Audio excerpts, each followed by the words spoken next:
All right. Fair warning. This might be the worst talk you've ever seen in your life. So at least it'll be short.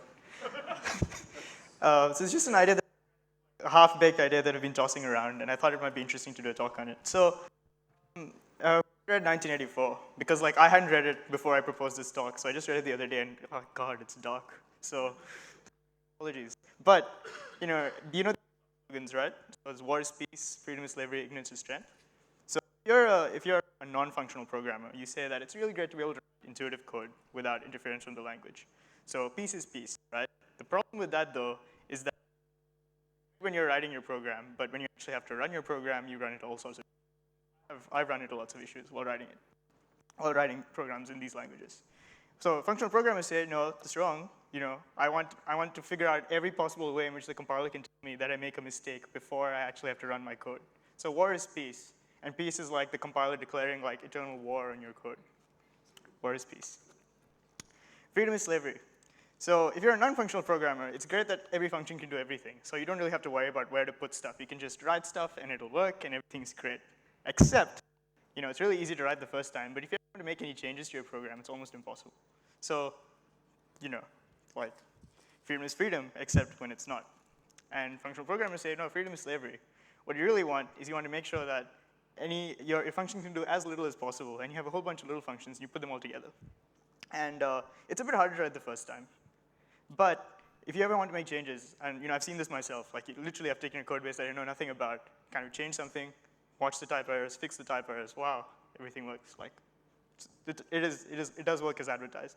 So you say, yeah, freedom is slavery, slavery is freedom. So non-functional programmers say that it's really good to not worry about purity and compositionality. You just write stuff, and it's fine. Works most of the time, sometimes. Actually, not really often.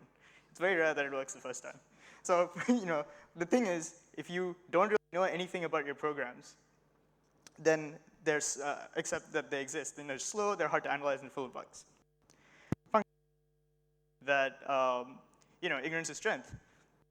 It's really ignore the things that you don't really care about. Like when yesterday was talking about all the cool kinds of polymorphism we have in Haskell.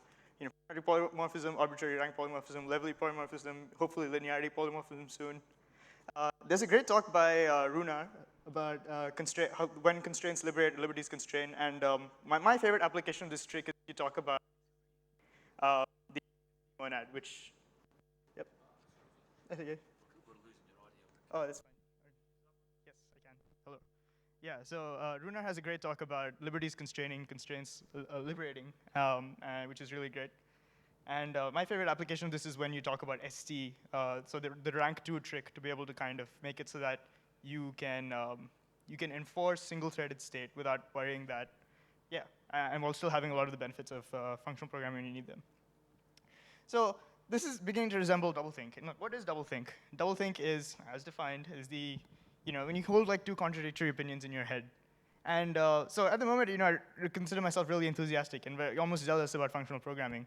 But if you'd asked me like 3-4 years ago, I would have been like, no, functional programming, silly. So, and I can still remember that like old part of me. So it's weird to me, and maybe this is just a phase, right? That I'm at this stage in my development where like I'm like, okay, functional programming is really great. But I also remember dynamic programming. I thought dynamic programming was the bee's knees too. So what's my point with all of this? Like, I don't really know that I have one. Okay. So I want to talk about how I got into functional programming. So it was my introductory course at uni. So first thing that I learned was like, this is Haskell. I'm like, okay, seems interesting, but then I kind of was like, oh, that's silly. I don't ever want to like do this ever again. Like this is impractical. It won't work. But I got into industry, and the programs I wrote kept failing over and over and over again. I got very disillusioned. And the city that I was living in had a really supportive, friendly FP community, but still challenging. They were like, hey, if you want, all you have to do is like write this program and give a talk on this program, and you'll be one of us. I'm like, wow, that sounds good. So I started writing this code, and it was like just immediately, amazing, even before I started testing it. And even the tests that I wrote were better tests than I would have written before.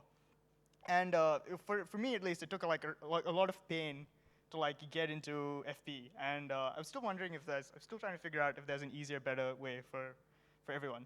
And I think, I guess another thing that I kind of trying to get at is that it is very weird. You know, you kind of have to like learn how to think differently, and just that process of thinking differently can be very frustrating. So yeah, I guess I don't really know. It's hard, and really that's all I have. How long did that take? Yeah. Cool. Well, I mean, you know, I was expecting to take slightly longer, but if people have questions, you can do questions for the next 3 minutes. All questions will be equal, but some will be more equal than others.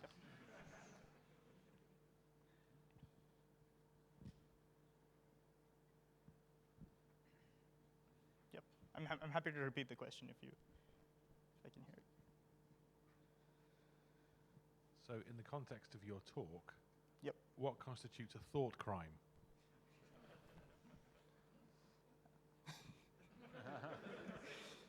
Yeah, I was going to say like things like unsafe perform IO, unsafe coerce, all the stuff that Manuel was talking about just before. Still have to do it, I guess. Yeah. I think the more interesting question is what constitutes like power in an end of itself, and like maybe that's like, you know, purity, just for its own sake. I don't know. Is it on? Yeah. So, if GHC is Big Brother, I've learned to love Big Brother.